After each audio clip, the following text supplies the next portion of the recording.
Assalamualaikum warahmatullahi wabarakatuh.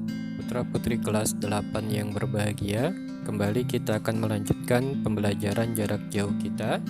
Tema kita kali ini masih terkait dengan tema-tema sebelumnya, yaitu terkait dengan perubahan interaksi antar ruang di kawasan Asia Tenggara.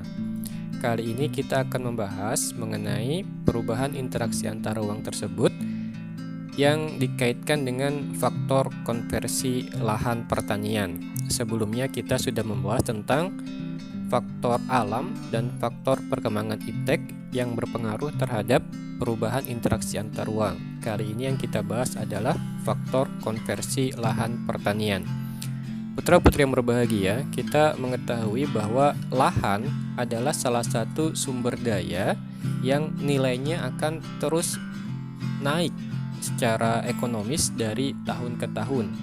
Hal ini dikarenakan karena lahan itu tidak bisa ditambah, jumlahnya bersifat konstan atau tetap.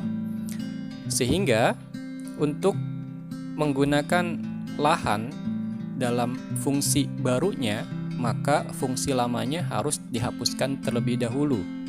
Misalnya, kita ingin mengembangkan industri.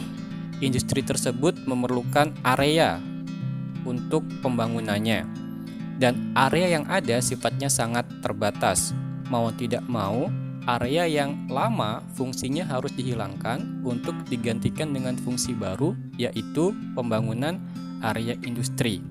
Nah, hal inilah yang menjadi tantangan, karena ketika area industri memerlukan lahan untuk dibangun, kebanyakan lahan yang dipilih adalah lahan pertanian. Kenapa? Kita lihat penyebabnya. Pertama, karena pembangunan industri memilih lahan yang strategis. Sebagian lahan strategis tersebut merupakan lahan pertanian. Kita ambil contoh misalnya industri kertas. Industri kertas itu memerlukan bahan baku, yaitu pulp, ya, istilahnya itu pulp, didapat dari serat selulosa. Nah, bahan ini kebanyakan didapat dari tebu, bambu, dan jerami. Jadi, perusahaan kertas ini mau tidak mau untuk melakukan efisiensi terhadap kegiatan produksi akan membangun pabriknya dekat dengan lahan pertanian. Hal itu akan membuat terjadinya perubahan fungsi sebagian lahan pertanian menjadi lahan industri untuk pembangunan pabrik kertas tersebut.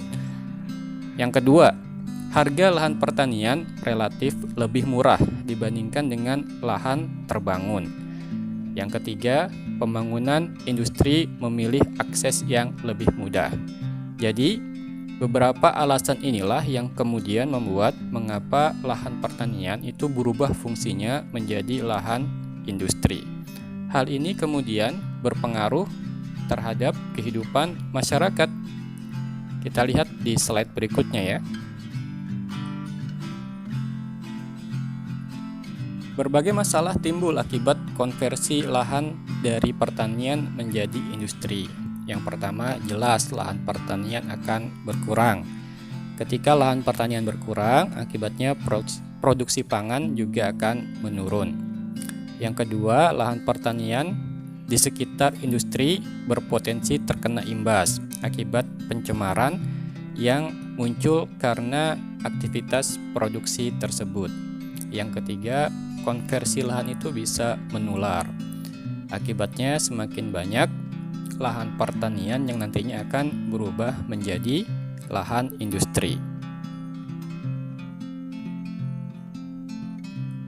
Kalian perhatikan gambar yang ada di layar kalian masing-masing. Itu merupakan contoh beberapa area lahan pertanian yang sudah berubah menjadi area lahan industri. Sekarang kita beralih ke konversi lahan pertanian menjadi lahan pemukiman. Kita tahu ya bahwa tingkat pertumbuhan penduduk semakin lama semakin meningkat.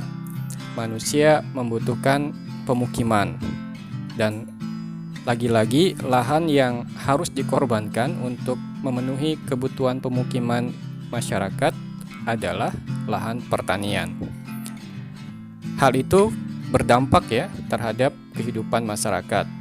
Di antaranya, luas lahan pertanian semakin berkurang, para petani kehilangan mata pencariannya, hilangnya lahan terbuka hijau, dan berkurangnya lahan resapan air.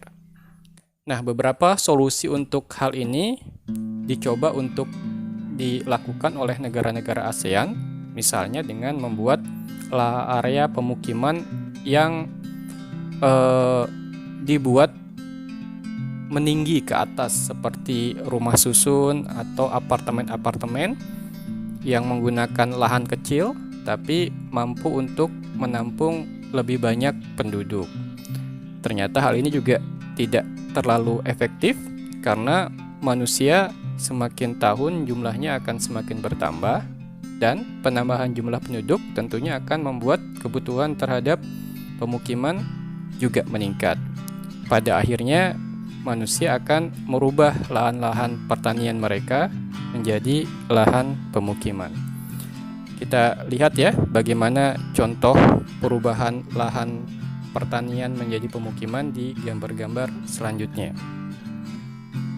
Nah, ini salah satu contohnya, bisa kalian lihat ada pemukiman yang dibangun di atas area pertanian. Dan gambar berikutnya dapat kalian lihat bagaimana sebagian petani masih bertahan di lahan yang tersisa, sementara di sekitarnya sudah muncul banyak area pemukiman.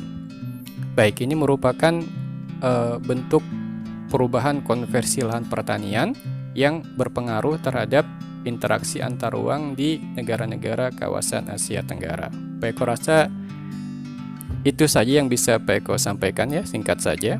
Pak Eko akhiri, Assalamualaikum warahmatullahi wabarakatuh.